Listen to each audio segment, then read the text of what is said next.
بسم اللہ الرحمن الرحیم۔ السلام علیکم ناظرین۔ ہمیں رشک آتا ہے کہ بوڑھے آسمان پر، ہواؤں، فضاؤں، ملائکہ پر اور حضرت حلیمہ سعدیہ رضی اللہ تعالیٰ عنہا کے آنگن پر اور نسل انسانی کے سب سے بڑے انسان حضرت محمد صلی اللہ علیہ وآلہ وسلم کے بچپن کے دل فریب نظاروں، اداؤں، مسکراہٹوں، پہلا قدم، پہلا لفظ، چلنے، دوڑتے، اٹھتے، بیٹھتے، سوتے، جاگتے، امامہ کر کے حضرت حلیمہ سعدیہ کا دامن پکڑتے، ان کے پیچھے دوڑتے، اپنی رضائی بہن بھائیوں کے ساتھ کھیلتے، کھاتے پیتے، معصوم گفتگو اور کائنات کی سب سے پیاری مسکراہٹ کو انہوں نے بار بار دیکھا۔ اس زمانہ میں عرب میں دستور تھا کہ پیدائش کے بعد بچوں کو دیہات سے آنے والی دائیوں کے حوالے کر دیتے تھے تاکہ دیہات میں بچوں کی نشو و نما بہتر ہو اور وہ خالص عربی سیکھ لیں۔ حضرت حلیمہ سعدیہ دوسری عورتوں کے ہمراہ اپنی بستی سے بچے لینے کو روانہ ہوئی۔ ان کا حچر بہت کمزور اور مریل سا تھا۔ میں کمزور بوڑھی اونٹنی بھی تھی جو بہت آہستہ چلتی تھی اور اس کی وجہ حضرت حلیمہ قافلے سے بہت پیچھے رہ جاتی۔ اسی وجہ سے وہ سب سے آخر میں مکہ میں داخل ہوئیں۔ قافلہ کی عورتیں بار بار انہیں کوستی کہ جلدی چلو، تمہاری وجہ سے دیر ہو رہی ہے۔ مکہ میں آ کر دائیوں نے مختلف بچے لے لیے، مگر نبی کریم صلی اللہ علیہ وآلہ وسلم کو کسی نے اس خیال سے نہ لیا کہ یتیم ہیں، ان کے گھر سے انہیں کیا معاوضہ ملے گا۔ یہاں تک کہ ہر دائی کو کوئی نہ کوئی بچہ مل گیا، صرف حلیمہ سعدیہ رہ گئیں۔ جب حضرت حلیمہ کو کوئی بچہ نہ ملا اور صرف نبی کریم صلی اللہ علیہ وآلہ وسلم رہ گئے تو انہوں نے اپنے شوہر سے کہا کہ مجھے یہ بات بڑی ناگوار ہے کہ میں بغیر بچوں کے جاؤں، دوسری عورتیں بھی مجھے طعنہ دیں گی، کیوں نہ ہم اس یتیم بچے کو لے لیں۔ شوہر نے اجازت دی۔ حضرت حلیمہ سعدیہ رضی اللہ تعالیٰ عنہا حضرت عبد المطلب کے گھر پہنچی۔ حضرت آمنہ رضی اللہ تعالیٰ عنہا انہیں بچے کے پاس لائیں۔ آپ صلی اللہ علیہ وآلہ وسلم کا حسن و جمال دیکھ کر حضرت حلیمہ حیرت زدہ رہ گئیں۔ آپ صلی اللہ علیہ وآلہ وسلم سوئے ہوئے تھے۔ جو ہی انہوں نے آپ صلی اللہ علیہ وآلہ وسلم کے سینے پر محبت سے ہاتھ رکھا، آپ صلی اللہ علیہ وآلہ وسلم مسکرا دیے اور آنکھیں کھول کر ان کی طرف دیکھنے لگے۔ حضرت حلیمہ فرماتی ہیں کہ میں نے دیکھا کہ ایک نور سا آپ صلی اللہ علیہ وآلہ وسلم کی آنکھوں سے نکلا جو آسمان تک پہنچ گیا۔ حضرت حلیمہ فرماتی ہیں کہ جب میں نے آپ صلی اللہ علیہ وآلہ وسلم کو دیکھا اور ان کو لے کر اپنے حچر پر سوار ہوئی تو ہمارا حچر اتنا تیز چلا کہ سارے قافلے کو پیچھے چھوڑ دیا، حالانکہ پہلے وہ سب سے پیچھے رہتا تھا۔ ساری عورتیں کہنے لگی، اے حلیمہ، یہ وہی حچر ہے جس پر تم آئی تھی؟ انہوں نے جواب دیا کہ یہ وہی حچر ہے، خدا اس کا معاملہ عجیب ہے۔ حضرت حلیمہ نبی کریم صلی اللہ علیہ وآلہ وسلم کو لے کر بستی پہنچی۔ ان دنوں یہ علاقہ خشک اور قحط زدہ تھا۔ شام کو جب ان کی بکریاں چر کر آئی تو ان کے تھن بھرے ہوئے تھے، حالانکہ پہلے ان سے دودھ بہت کم اور بہت مشکل سے نکلتا تھا، لیکن اس دن ساری برتن بھی بھر گئے۔ سب نے جان لیا کہ سب برکت اس بچے کی وجہ سے ہے۔ باقی لوگوں کی بکریاں بدستور کم دودھ دے رہی تھیں۔ 8 ماہ کے ہوئے تو باتیں کرنے لگے اور آپ صلی اللہ علیہ وآلہ وسلم کی باتیں سمجھ میں آتی تھیں۔ 9 ماہ کی عمر میں آپ صلی اللہ علیہ وآلہ وسلم بہت صاف گفتگو کرنے لگے۔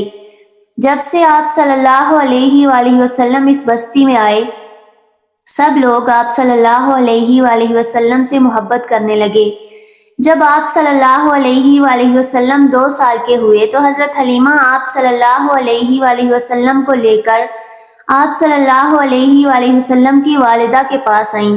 چونکہ وہ آپ صلی اللہ علیہ وآلہ وسلم کی برکات دیکھ چکی تھیں، اس لیے وہ آپ صلی اللہ علیہ وآلہ وسلم کو مزید اپنے پاس رکھنا چاہتی تھی، لہٰذا وہ حضرت آمنہ رضی اللہ تعالیٰ عنہا کو منا کر پھر آپ کو ساتھ لے آئیں۔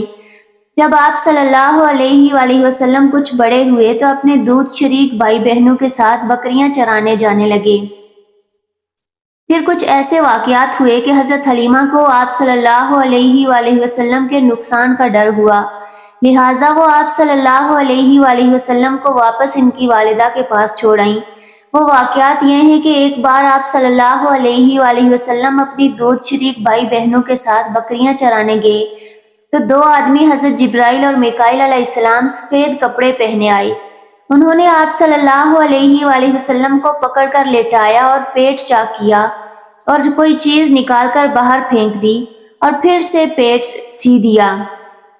وہ سیاہ رنگ کا ایک دانہ تھا۔ یہ انسان کے جسم میں شیطان کا گھر ہوتا ہے اور شیطان انسان کے بدن میں یہیں سے اثرات ڈالتا ہے۔ جب حضرت حلیمہ کو یہ سب معلوم ہوا تو وہ ڈر گئیں۔ اسی طرح حضرت حلیمہ کے پاس سے ایک بار یہودیوں کی جماعت گزری تو آپ صلی اللہ علیہ وآلہ وسلم کے بارے میں تفصیلات معلوم کر کے انہوں نے آپ صلی اللہ علیہ وآلہ وسلم کو قتل کرنے کا مشورہ دیا۔ انہوں نے حضرت حلیمہ سے پوچھا، یہ بچہ یتیم ہے؟ حضرت حلیمہ ان کا قتل کا مشورہ سن چکی تھی، لہٰذا انہوں نے جلدی سے اپنے شوہر کی طرف اشارہ کیا کہ نہیں، یہ رہے اس بچے کے باپ۔ تب انہوں نے کہا کہ اگر یہ بچہ یتیم ہوتا تو ہم ضرور اسے قتل کر دیتے، اس لیے کہ پرانی کتب میں آخری نبی کی نشانی میں یہ بھی ہے کہ وہ یتیم ہوں گے۔ کیونکہ حضرت حلیمہ نے کہہ دیا کہ یہ بچہ یتیم نہیں، تو انہوں نے خیال کیا کہ یہ وہ بچہ نہیں ہے، لہٰذا قتل کا ارادہ ترک کر دیا۔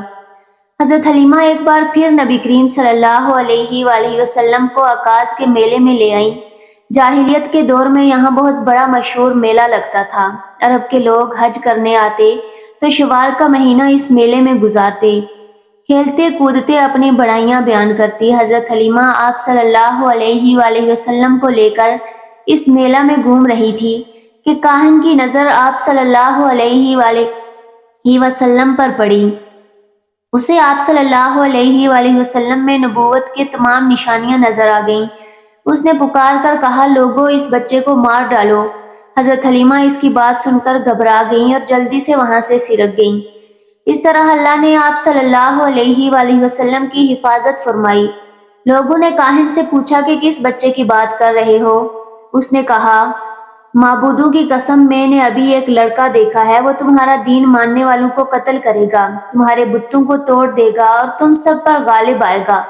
لوگ آپ صلی اللہ علیہ وآلہ وسلم کی تلاش میں دوڑے مگر ناکام رہے۔ یوں اللہ پاک نے آپ صلی اللہ علیہ وآلہ وسلم کی حفاظت فرمائی۔ حضرت حلیمہ آپ صلی اللہ علیہ وآلہ وسلم کو آپ کی والدہ کے حوالے کرنے جا رہی تھی کہ حبشہ کے عیسائیوں کی ایک جماعت پاس سے گزری۔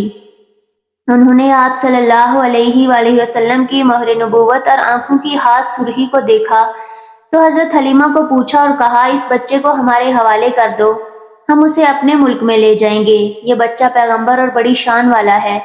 حضرت حلیمہ سعدیہ یہ سنتے ہی وہاں سے دور چلی گئیں، یہاں تک کہ آپ صلی اللہ علیہ وآلہ وسلم کو آپ کی والدہ کے پاس پہنچا دیا۔ جب حضرت حلیمہ سعدیہ نے آپ صلی اللہ علیہ وآلہ وسلم کو آپ کی والدہ کے حوالے کیا تو اس وقت آپ صلی اللہ علیہ وآلہ وسلم کی عمر 5 سال تھی۔ آپ صلی اللہ علیہ وآلہ وسلم کی والدہ آپ کو لے کر مدینہ منورہ گئی۔ ام ایمن بھی ساتھ تھیں۔ ایک دن مدینہ کے 2 یہودی ام ایمن کے پاس آئے اور کہا، ذرا محمد کو ہمارے سامنے لاؤ، ہم انہیں دیکھنا چاہتے ہیں۔ انہوں نے اچھی طرح دیکھا، پھر ایک اپنے ساتھی سے بولا کہ یہ اس امت کا نبی ہے اور یہ شہر ان کی ہجرت گاہ ہے، یہاں زبردست جنگ ہوگی۔ جب آپ صلی اللہ علیہ وآلہ وسلم کی والدہ کو معلوم ہوا تو وہ ڈر گئیں اور آپ صلی اللہ علیہ وآلہ وسلم کو لے کر مکہ روانہ ہوئیں، مگر راستے میں ہی ابواب کے مقام پر وفات پا گئیں۔ آپ کو یہیں دفن کیا گیا۔ 5 دن بعد ام ایمن آپ صلی اللہ علیہ وآلہ وسلم کو لے کر مکہ پہنچی اور آپ صلی اللہ علیہ وآلہ وسلم کے دادا عبد المطلب کے حوالے کیا۔ ایک روز بنو مطلج کے لوگ حضرت عبد المطلب کے پاس آئے۔ یہ لوگ کیا ناشناس تھے، آپ صلی اللہ علیہ وآلہ وسلم کا چہرہ دیکھ کر اس کے مستقبل کا اندازہ لگاتے تھے اور انہیں آپ صلی اللہ علیہ وآلہ وسلم کے بارے میں فرمایا، اس بچے کی حفاظت کرو، اس لیے کہ مقام ابراہیم پر جو حضرت ابراہیم علیہ السلام کے قدم کا نشان ہے، اس بچے کے پاؤں کا نشان بالکل اس سے ملتا جلتا ہے۔ اس قدر مشابہت ہم نے اور کسی کے پاؤں میں نہیں دیکھی۔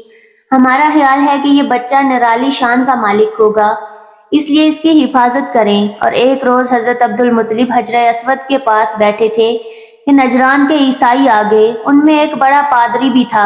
اس نے کہا، ہماری کتابوں میں ایک ایسے نبی کی علامت ہے جو اسماعیل کی اولاد میں ہونا باقی ہے، یہ شہر اس کے جائے پیدائش ہوگا، اس کی یہ نشانیاں ہیں، ابھی یہ بات ہو رہی تھی کہ ایک شخص نبی کریم صلی اللہ علیہ وآلہ وسلم کو لے کر وہاں آ پہنچا۔ پادری کی نظر جو ہی آپ صلی اللہ علیہ وآلہ وسلم پر پڑی وہ چونک اٹھا۔ آپ صلی اللہ علیہ وآلہ وسلم کی آنکھوں، کمروں اور پیروں کو دیکھ کر چلا اٹھا کہ یہی وہ نبی ہے، یہ تمہاری کیا لگتا ہے؟ حضرت عبد المطلب نے کہا یہ میرے بیٹے ہیں۔ اس پر پادری بولا تب یہ وہ نہیں ہے، ہماری کتابوں میں لکھا ہے کہ اس کے والد کا انتقال اس کی پیدائش سے پہلے ہو جائے گا۔ اس پر عبد المطلب نے کہا یہ دراصل میرا پوتا ہے، اس کے والد کا انتقال اس کی پیدائش سے پہلے ہو گیا تھا۔ پادری نے کہا ہاں یہ ہوئی نہ بات، آپ اس پوری طرح اس کی حفاظت کریں۔ جب آپ صلی اللہ علیہ وآلہ وسلم 8 سال کے ہوئے تو آپ صلی اللہ علیہ وآلہ وسلم کے دادا عبد المطلب وفات پا گئے۔ حضرت عبد المطلب نے مرتے وقت آپ صلی اللہ علیہ وآلہ وسلم کو حضرت ابو طالب کے سپرد کیا۔ میمن کہتی ہیں کہ جس وقت عبد المطلب کا جنازہ اٹھا تو آپ صلی اللہ علیہ وآلہ وسلم کو دیکھا کہ جنازے کے پیچھے روتے جاتے تھے۔ حضرت عبد المطلب کے بعد حضرت ابو طالب آپ صلی اللہ علیہ وآلہ وسلم کے نگران ہوئے۔ یہ مالی اعتبار سے کمزور تھے، 2 وقت سارے گھرانے کو پیٹ بھر کر کھانا نہیں ملتا تھا، لیکن جب نبی کریم صلی اللہ علیہ وآلہ وسلم ان کے ساتھ کھاتے تو تھوڑا کھانا بھی سب کو کافی ہو جاتا، سب کے سیر ہونے کے بعد بھی کھانا بچ جاتا۔ نبی کریم صلی اللہ علیہ وآلہ وسلم چند سال اپنے دوسرے چچا زبیر کے ساتھ بھی رہے۔ ایک بار ان کے ساتھ قافلہ بھی یمن تشریف لے گئے۔ راستے میں ایک وادی پر سے گزر ہوا جس نے سرکشی اونٹ رہتا تھا جو آنے جانے والوں کو روک لیتا تھا، مگر جو ہی آپ صلی اللہ علیہ وآلہ وسلم کو دیکھا تو بیٹھ گیا اور چھاتی زمین سے رگڑنے لگا۔ آپ صلی اللہ علیہ وآلہ وسلم اونٹ سے اتر کر اس پر سوار ہو گئے۔ اونٹ آپ صلی اللہ علیہ وآلہ وسلم کو وادی کے پار لے گیا، پھر آپ صلی اللہ علیہ وآلہ وسلم نے اسے چھوڑ دیا۔ ناظرین اگر آپ کو آج کی ویڈیو اچھی لگے تو ضرور لائک کیجیے گا، اور اگر آپ کو ہمارے چینل پر نئی اور ویڈیوز بھی چاہیے تو ہمارے چینل کو سبسکرائب ضرور